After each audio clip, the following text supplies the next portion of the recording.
De un lado, un rancho que se estaba muriendo. Del otro, una mujer a quien nadie quería. Consuelo Vázquez llegó al rancho La Esperanza en octubre, cruzando a pie los últimos 3 kilómetros, porque el camionero que la había traído desde Guadalajara no quiso arriesgar las llantas en el camino de terracería. Llegó con una maleta vieja atada con cuerda. Esa imagen ya te dice bastante sobre la situación. Las manos callosas de años de trabajo en cocinas y corrales, y un contrato en papel doblado y arrugado que decía que tenía trabajo garantizado como cocinera y ayudante general de rancho. 3 kilómetros a pie, con la maleta. Llegando a un lugar nuevo, sin conocer a nadie, con la única seguridad de que el papel arrugado en su bolsillo decía que había un lugar para ella ahí. Don Ernesto Fuentes la esperaba en la entrada. La miró. De arriba abajo. Literalmente, de arriba abajo, con esa manera particular que tienen ciertas personas de hacer un inventario visual en menos tiempo del que te toma pestañear. Ni 2 segundos duró el recorrido. Y luego, frente a 3 peones que estaban cerca y que oyeron cada palabra perfectamente, soltó lo que soltó.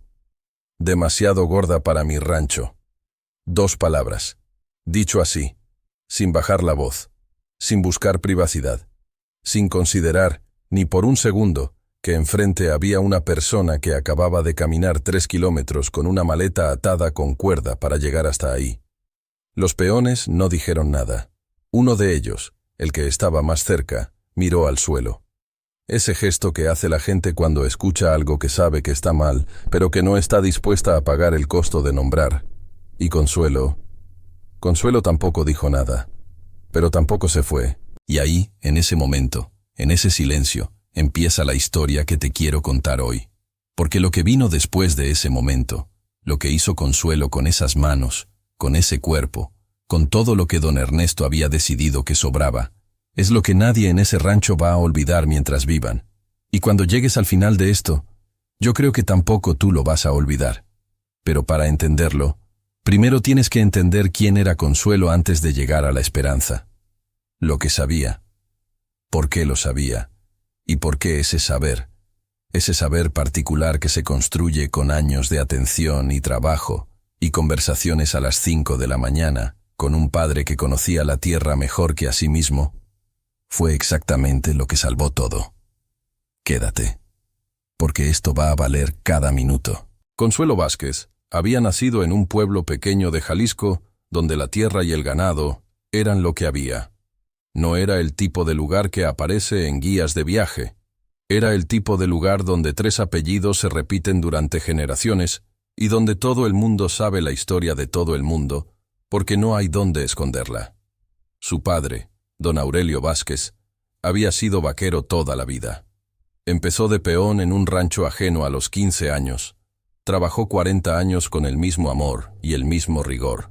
Y cuando las rodillas ya no aguantaron más y tuvo que dejar de montar a diario, se convirtió en algo diferente pero igualmente valioso. El hombre que sabía todo lo que había que saber. No de los libros, ojo, de la observación, del tiempo, de esos 40 años pasando cada día en compañía del ganado, de los campos, del cielo cambiante del altiplano jalisciense. El tipo de conocimiento que no tiene diploma pero que en un momento de emergencia vale más que todos los diplomas juntos. Y a ese padre, Consuelo le había acompañado desde los 5 años, no porque la invitaran explícitamente. Don Aurelio era un hombre de pocas palabras que no hacía grandes gestos de bienvenida. Pero Consuelo preguntaba, siempre, desde pequeña, preguntaba, ¿por qué ese animal come diferente que el de ayer? ¿Por qué doblas la cerca aquí y no allá? ¿Cómo sabes que va a helar esta noche si el cielo está despejado? ¿Por qué les pones eso a los terneros enfermos y no lo otro? Y don Aurelio, que no era hombre de discursos, pero sí de paciencia infinita con las preguntas honestas, respondía. Explicaba, mostraba, dejaba que las manos pequeñas de su hija tocaran, probaran, aprendieran de la manera en que se aprende lo que de verdad se queda, haciendo. Cuando Consuelo tenía 12 años, su padre le enseñó a reconocer los primeros signos de neumonía bovina, antes de que la enfermedad fuera visible para alguien sin entrenamiento. Le explicó cómo el animal cambia su postura, cómo respira diferente, cómo come menos antes de que nada más sea obvio. «Cuando ves eso», le dijo don Aurelio, «ya llevas 2 días de ventaja. Úsalos». Cuando tenía 15, ya preparaba los remedios que se usaban en los ranchos de la región cuando el veterinario tardaba en llegar o cuando el rancho no tenía presupuesto para el veterinario. Remedios que funcionaban no por magia, sino por el conocimiento acumulado de generaciones de gente que había vivido de la tierra y había aprendido a cuidarla sin más herramientas que la observación. Cuando tenía 18, el padre de una amiga le pidió que fuera a ver su ganado porque algo no estaba bien y no sabía qué era. Consuelo fue. Observó. Le dijo qué hacer con un nivel de detalle que el hombre no esperaba de una chica de 18 años. Y lo hizo bien. El ganado se recuperó. Pero eso era en su pueblo donde todos la conocían y sabían lo que sabía. Cuando don Aurelio murió, un martes de mayo, de golpe, como se van los hombres fuertes que no dan aviso, y la situación familiar cambió con esa brutalidad particular que tienen las muertes cuando llegan acompañadas de herencias mal resueltas y deudas que nadie había mencionado en vida, Consuelo tuvo que salir. Dejar el pueblo donde la conocían, llevar su maleta y su cuerpo y su conocimiento a otros lados, donde nadie la conocía, y donde lo primero que la gente veía era, inevitablemente, lo primero que la gente siempre veía. 3 años en Guadalajara. Una cocina industrial que alimentaba a 100 personas al día. Trabajo duro, trabajo honesto, trabajo que le enseñó cosas que no sabía. Logística, administración, el arte particular de coordinar a varias personas hacia un mismo objetivo en el tiempo que tienen, pero que le quitaba algo que necesitaba, el contacto con la tierra. Y entonces vio el anuncio. Rancho La Esperanza.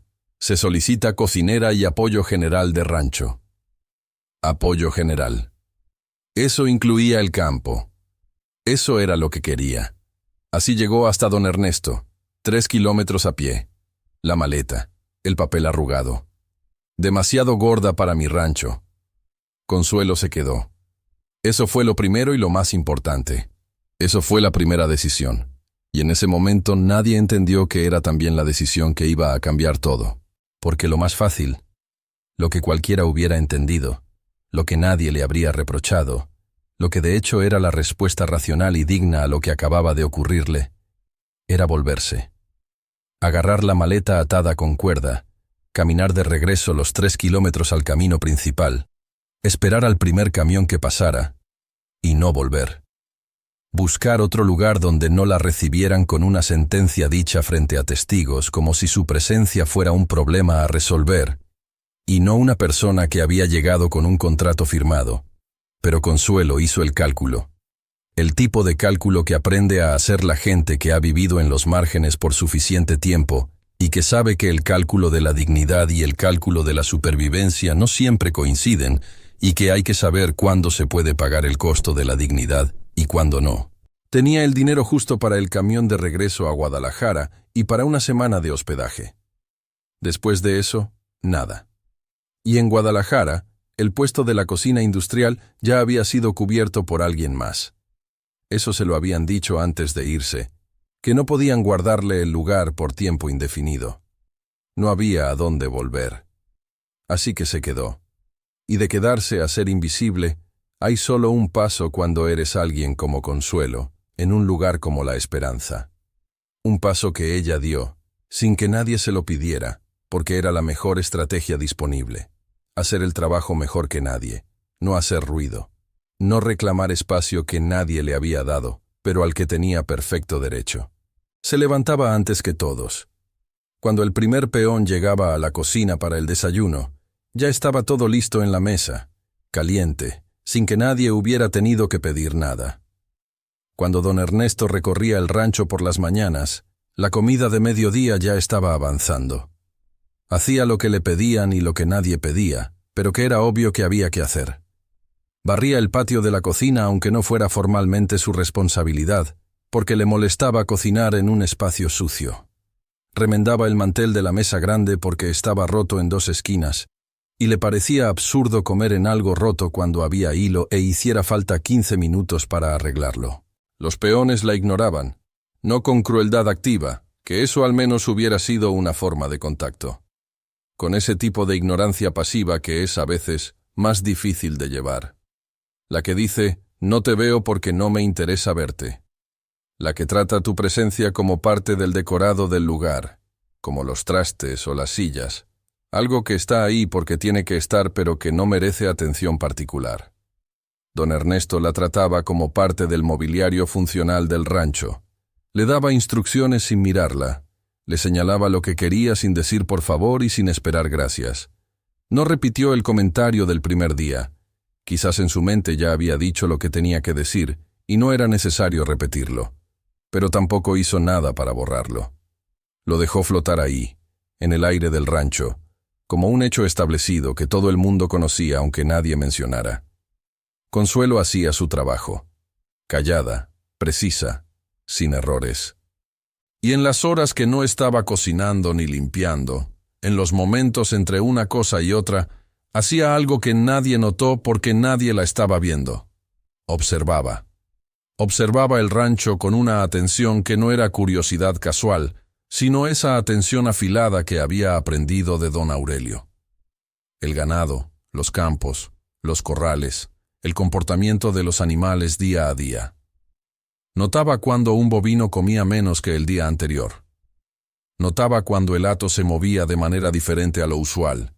Y notaba el cielo. En octubre, el cielo del norte de México tiene un carácter particular. No el carácter del otoño suave, ese que llega de manera gradual con colores cálidos y frío que se instala poco a poco y te da tiempo de adaptarte. El carácter de otro tipo de cambio. El que viene cuando las masas de aire ártico bajan desde el norte sin anunciarse, sin el protocolo climático habitual, golpeando de manera que el cuerpo humano, y el cuerpo de los animales, no tiene tiempo de procesar. El padre de Consuelo le había enseñado a distinguirlos. No con términos meteorológicos, que eso requería una formación que don Aurelio no tenía. Con observaciones concretas, específicas, que había acumulado en 40 años de vivir y trabajar en el campo. Los pájaros lo saben antes que nosotros, le había dicho más de una vez. Siempre, si quieres entender lo que viene, deja de mirar el parte del tiempo de la radio y mira a los pájaros. En noviembre, Consuelo empezó a notar. Los pájaros que normalmente permanecían en esa región durante el invierno, los que no migraban, los que se adaptaban al frío normal, se fueron 2 semanas antes de lo habitual, no gradualmente. De un día para el otro, como si algo hubiera activado una señal que solo ellos podían oír, desaparecieron. El campo quedó con un silencio particular que no era el silencio normal de la tarde, sino algo más amplio, más vacío. El ganado empezó a juntarse durante el día. Ese comportamiento bovino de agruparse más de lo habitual, de buscar el calor corporal del grupo incluso cuando la temperatura todavía no justificaba ese nivel de agrupación. Un instinto que viene de muy adentro, de cuando estos animales vivían en las praderas sin el refugio de establos construidos por humanos, y que se activa cuando algo en el ambiente les dice que viene algo que van a necesitar enfrentar juntos. Y había el olor. Eso fue lo último que Consuelo identificó y lo que terminó de confirmarle lo que los demás signos ya le estaban diciendo. Un olor específico en el aire. Difícil de describir con palabras, porque es uno de esos olores que se aprenden a reconocer por experiencia directa, no por descripción. Don Aurelio lo había llamado el olor del norte, una limpieza particular del aire, casi mineral, como si el viento estuviera trayendo el frío de las alturas del norte y ese frío tuviera su propio aroma, diferente al frío normal, que huele a tierra mojada y a vegetación que se cierra. Este olía a ausencia, a espacio vacío, a distancia. Consuelo lo olió una tarde mientras sacaba la ropa del tendedero, en ese momento en que el cuerpo hace cosas automáticas mientras la mente observa. Y supo. No supo de manera vaga o intuitiva, o por presentimiento de esos que se mencionan después de los hechos, para hacerlos parecer más mágicos de lo que son. Supo de la manera concreta y específica en que se sabe algo que aprendiste de alguien que lo vivió en el cuerpo, con la certeza particular del conocimiento encarnado. Va a helar fuerte. Muy pronto. Más de lo que este rancho está preparado para aguantar. Fue a buscar a don Ernesto. Don Ernesto estaba en la pequeña oficina del rancho, una habitación con un escritorio viejo, una silla de cuero agrietado y papeles por todas partes que seguían algún sistema de organización que solo él comprendía. Consuelo tocó la puerta. Esperó a que dijera que pasara. Entró. Él la miró con esa mirada de quien tolera una interrupción que no esperaba. Consuelo habló, con la voz directa y sin adornos que era su modo natural de comunicarse, el modo que viene cuando no tienes tiempo ni energía para los rodeos y cuando confías en que si dices las cosas como son la gente va a entenderlas. Le dijo que creía que venía un frente frío muy serio. No el frío normal del otoño, sino el tipo de frío que viene del norte, seco y brusco, que baja de golpe. Que los animales estaban mostrando señales específicas, y las describió. El agrupamiento, el cambio en los patrones de alimentación, que los pájaros se habían ido antes de tiempo, que el cielo tenía ese color y que el aire tenía ese olor. Fue honesta sobre de dónde venía ese conocimiento. Le dijo que su padre había sido vaquero toda la vida y que desde pequeña le había enseñado a leer estas cosas, que no era superstición, sino observación. Y le dijo lo que creía que había que hacer. Reforzar los establos, meter más heno de reserva adentro, heno seco, no el húmedo.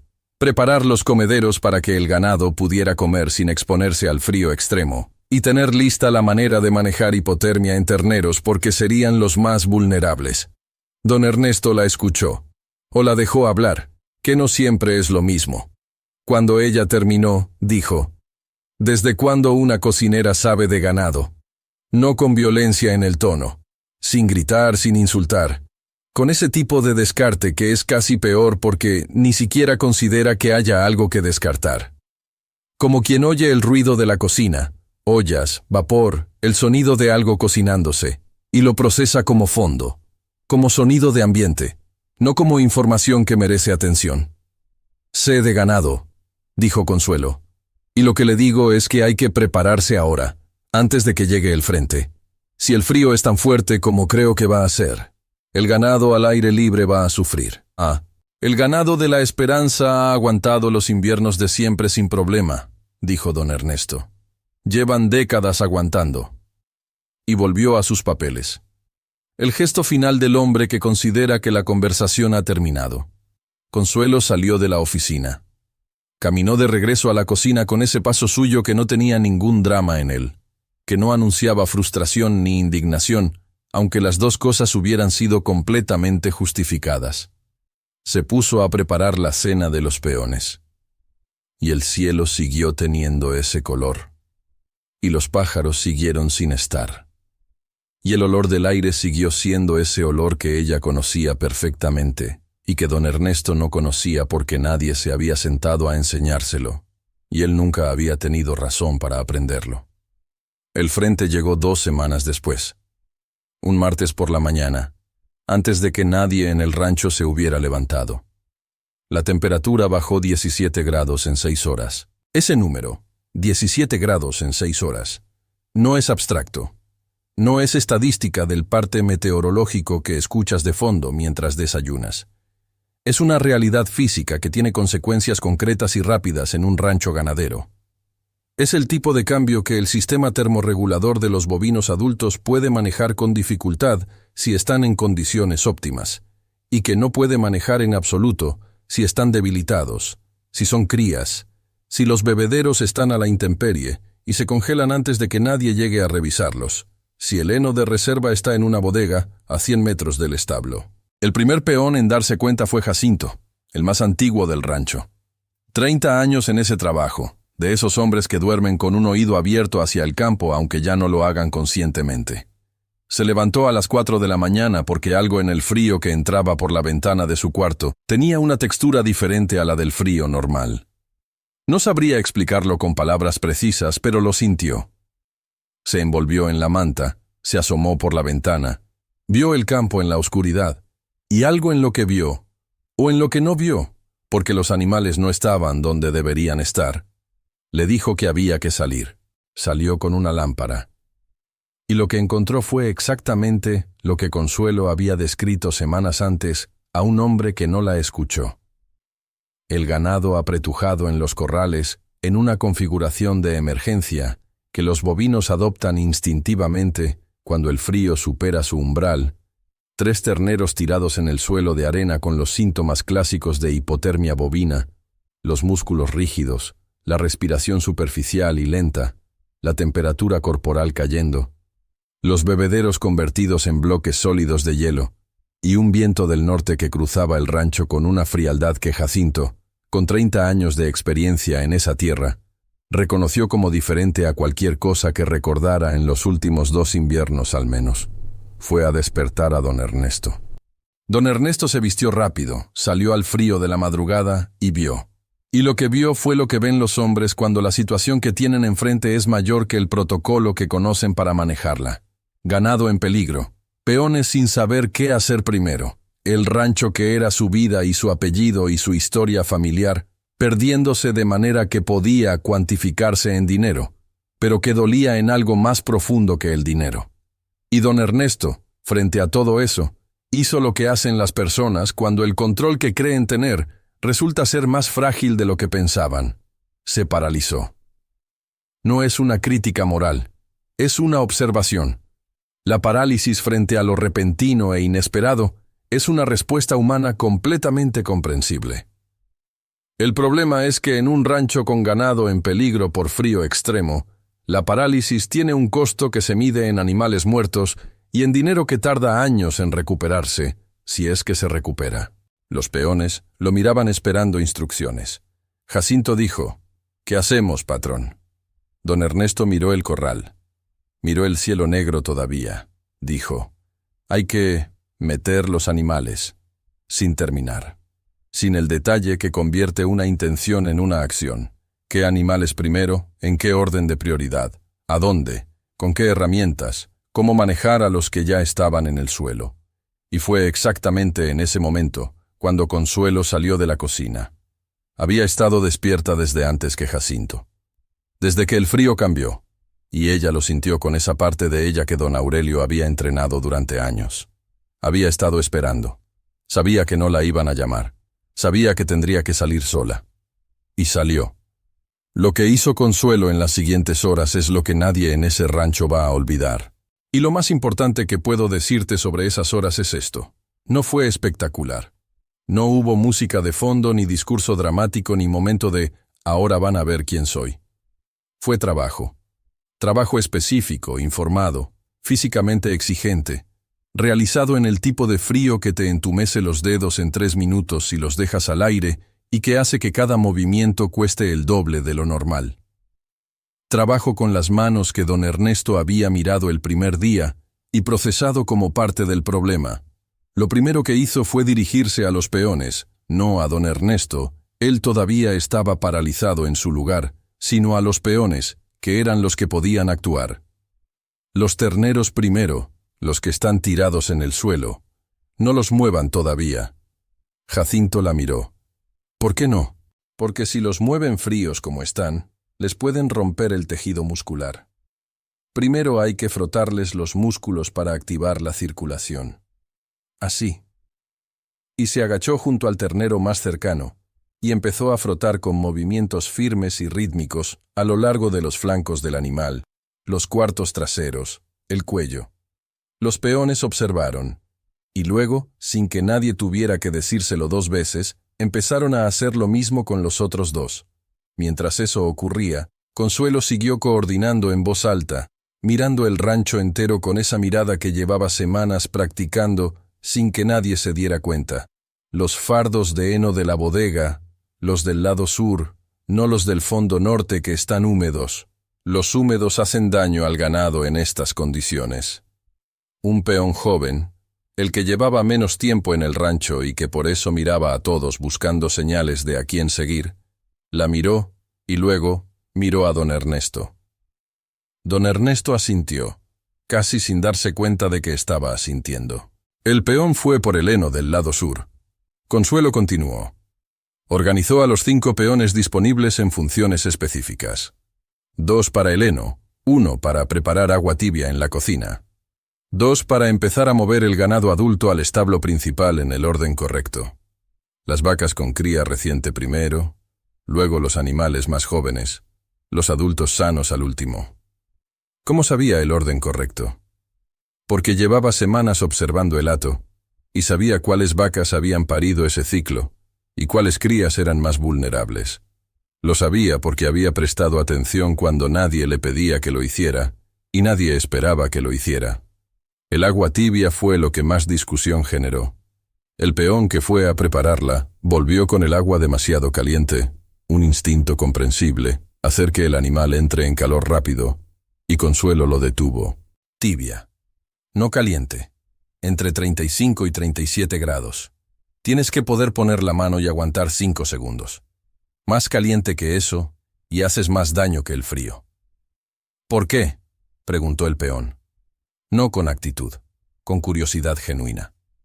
Porque el cuerpo hipotérmico no puede regular cambios bruscos. Si lo calientas de golpe, el corazón no aguanta. Tiene que recuperar temperatura de manera gradual. El peón la miró un segundo. Y fue a preparar el agua tibia. Don Ernesto estuvo parado al margen durante los primeros 20 minutos de todo eso, mirando, procesando. Y entonces hizo algo que quizás fue la decisión más inteligente de ese día. Se hizo a un lado y dejó que Consuelo trabajara. El frente frío duró 4 días. 4 días de temperaturas que no subían de 0 en las noches y que en el mejor momento del mediodía llegaban a 4 o 5 grados.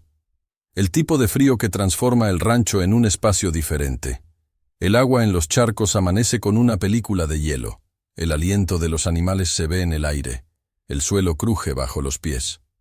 Consuelo durmió poco. 4 horas una noche, 3 la siguiente. Revisaba el ganado en la madrugada porque las noches eran el momento de mayor peligro, cuando la temperatura llegaba a su punto más bajo. Coordinaba con Jacinto, que resultó ser un aliado más valioso de lo que cualquiera hubiera predicho. Porque era de esos peones que cuando ven que alguien sabe lo que hace, simplemente se ponen a seguirlo sin necesitar que se lo expliquen en detalle. Los otros ranchos no tuvieron tanta suerte. La noticia llegó al tercer día, cuando el camino volvió a ser transitable, y el vecino de los castellanos mandó a un peón a preguntar si podían comprar heno de la Esperanza, porque ellos se habían quedado sin reservas. El mensajero, sin querer y sin mala intención, soltó el dato. En nuestro rancho ya perdimos 12, y los Ibarra van en 15. 12 y 15 cabezas de ganado. Eso es un golpe del que un rancho pequeño tarda años en recuperarse si es que se recupera. Es el tipo de pérdida que cambia los planes de una familia, que obliga a renegociar créditos, que deja marcas en los libros de contabilidad que se sienten en el estómago. Jacinto, que escuchó al mensajero, fue a buscar a Consuelo. La encontró revisando el estado de los terneros que habían estado en el suelo la primera madrugada. Los 3 se habían recuperado. Los 3 estaban de pie, comiendo, con temperatura corporal normal. Le contó lo de los castellanos y los Ibarra. Consuelo asintió, sin triunfalismo, sin ese gesto de «¿Ven? Tenía razón». Solo el asentimiento de quien recibe información y la procesa. «¿Cómo vamos nosotros?», preguntó Jacinto. «Bien», dijo Consuelo. «Creo que bien». Y tenía razón. Al 5.º día, cuando el frente había pasado, y el sol volvió con esa claridad fría y brillante que tienen los días de postinvierno, Jacinto le presentó a don Ernesto el conteo del ganado. 2 perdidos. 2 de 93. Animales que ya estaban comprometidos antes de que llegara el frío, que tenían condiciones previas que el frío extremo empujó más allá del punto de retorno posible. No había nada que nadie hubiera podido hacer para salvarlos. El resto, 91, estaban vivos. Jacinto le dio el número con la economía de palabras que tienen los hombres de campo, que han aprendido que los números ya hablan solos. «Perdimos 2, patrón. Los demás están bien». Don Ernesto tardó en responder. Miró el número que Jacinto había anotado en el papel. Miró hacia los corrales donde el ganado se movía con la normalidad de quien no sabe que acaba de escapar de algo. ¿Y los terneros que estaban tirados esa madrugada? Todos vivos, los 3. Don Ernesto miró el papel. Luego miró hacia la cocina, desde donde llegaba el olor del almuerzo que Consuelo estaba preparando como si fuera un día normal, como si los últimos 4 días hubieran sido los últimos 4 días de su vida y del rancho. Pero ella tuviera que seguir preparando el almuerzo de todas formas, porque alguien tenía que hacerlo. ¿Cómo supimos qué hacer?, preguntó don Ernesto. Jacinto tardó un momento. Miró al patrón. Midió lo que había en la pregunta y la manera en que estaba siendo hecha. Consuelo, dijo, solo eso. Don Ernesto asintió, despacio, y entró a la oficina. Esa tarde, después de que los peones terminaron con sus labores del día y el rancho volvió al ritmo habitual, don Ernesto fue a la cocina. Consuelo estaba lavando los trastes del almuerzo. Sola, como casi siempre. Don Ernesto se paró en la puerta. Ella lo vio de reojo y siguió con lo que estaba haciendo. «Me dijiste que venía el frío», dijo él. «Sí». «No te escuché». «No». Pausa larga. El sonido del agua. El trasero. «¿Cómo supiste?» Ahí sí se volteó. Lo miró con esa mirada directa suya que no juzgaba, pero que tampoco pedía permiso, ni hacía el trabajo de suavizar lo que había ocurrido. Y le contó. Le contó de don Aurelio, de los inviernos de Jalisco, de lo que había aprendido observando el cielo y los animales desde que tenía 5 años. Le explicó los signos específicos que había visto. Los pájaros, el comportamiento del ganado, el olor del aire. Se lo explicó con el mismo nivel de detalle con que le hubiera explicado una receta complicada, preciso, sin omitir nada, sin adornar nada. Don Ernesto la escuchó. Esta vez, de verdad. Cuando ella terminó, él estuvo callado un momento largo. «¿Cuánto sabes de manejo de ganado en invierno?», preguntó. Consuelo lo miró. «Bastante.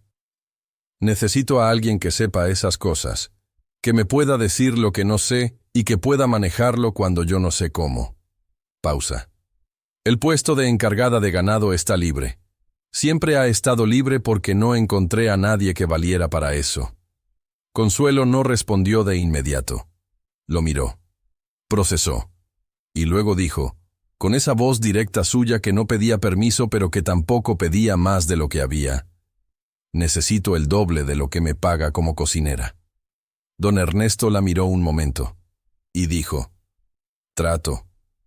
Y aquí es donde esta historia deja de ser sobre un rancho y un frente frío, y se convierte en algo que quiero que cargues contigo.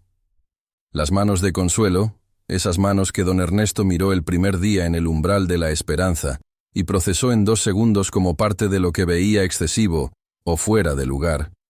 Esas manos sabían cosas que él no sabía. Sabían cosas que ninguno de sus peones sabía. Sabían cosas que se habían acumulado a lo largo de una vida entera de atención, de preguntas, de madrugadas junto a un padre que conocía la tierra mejor que a sí mismo.